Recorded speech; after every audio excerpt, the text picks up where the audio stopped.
ট্রাইব্যুনালের কার্যক্রম যেভাবে আগে ছিল তার চেয়ে আরেকটু আমি মনে করি যে আরেকটু গতিশীল করবার জন্যে আমি প্রয়োজনীয় উদ্যোগ গ্রহণ করেছি।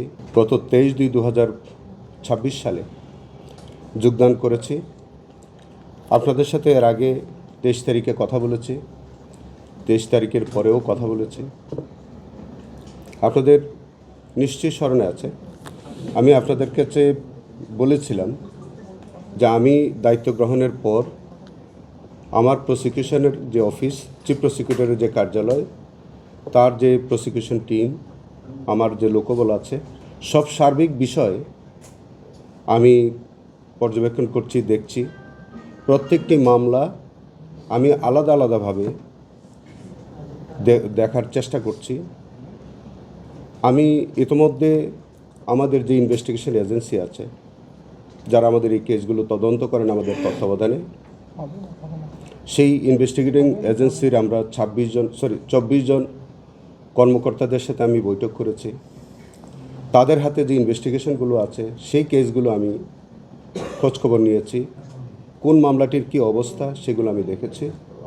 ট্রাইব্যুনালের কার্যক্রম যেভাবে আগে ছিল তার চেয়ে আরেকটু আমি মনে করি যে আরেকটু গতিশীল করবার জন্যে আমি প্রয়োজনীয় উদ্যোগ গ্রহণ করেছি। বিকাশ পেমেন্টে 10,000 টাকার বেশি অফার, শপিং চলছে তো। এই অবস্থায় আমি যেটুকু সময় আমার এর মধ্যে গিয়েছে, এইগুলো কার্যক্রম করবার জন্যই আসলে আমার সময়টা গিয়েছে। আমার খুব একটা প্রত্যাশা ছিল যে ইন্টারন্যাশনাল ক্রাইমস ট্রাইব্যুনাল একটি আন্তর্জাতিক মানের একটি ট্রাইব্যুনাল হবে। সেখানে আমাদের সকলের ভাবমূর্তি, আমাদের কার্যক্রম এবং সব কিছু যাতে অনুকরণীয় হয় এবং যেটা দেশে এবং আন্তর্জাতিকভাবে আমরা যেন গর্বের সাথে বলতে পারি যে আমরা একটা ভালো মানের বিচার আমরা উপহার দিতে পেরেছি। সেই লক্ষ্যেই আমার এই স্বল্পকালীন আমার যে কর্মকাল, তার মধ্য দিয়ে আমি কিন্তু এগুলো কাজ করে যাচ্ছিলাম। আপনারা জানেন, এর আগেও আমি আমার যে প্রসিকিউটর টিম আছে তাদের সাথে আমি কথা বলেছি, তাদের সাথে পরিচিত হয়েছি।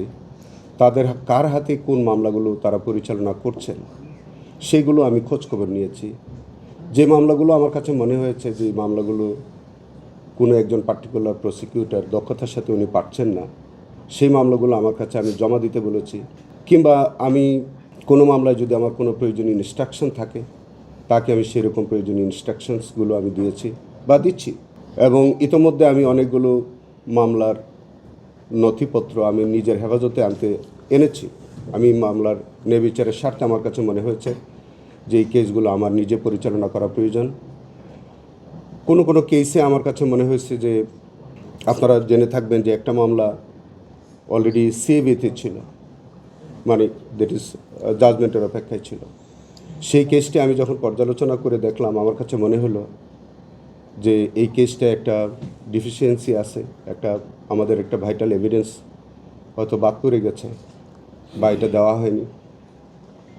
আমি মাননীয় ট্রাইব্যুনালের কাছে আমি দরখাস্ত দিয়েছি, সেই কেসটি আমি ডেফার্ড করার জন্য আবেদন করেছি, তারা মঞ্জুর করেছেন এবং আশা করছি যেটা আমি ভবিষ্যতে সেই এভিডেন্সটা, সেই কেস ইনশাল্লাহ আমরা টেন্ডার করতে পারবো এবং সেখানে আমাদের একটা কাঙ্ক্ষিত ফল ইনশাল্লাহ আমরা পাবো বলে ওই জাজমেন্টে আমরা প্রত্যাশাও করছি। একইভাবে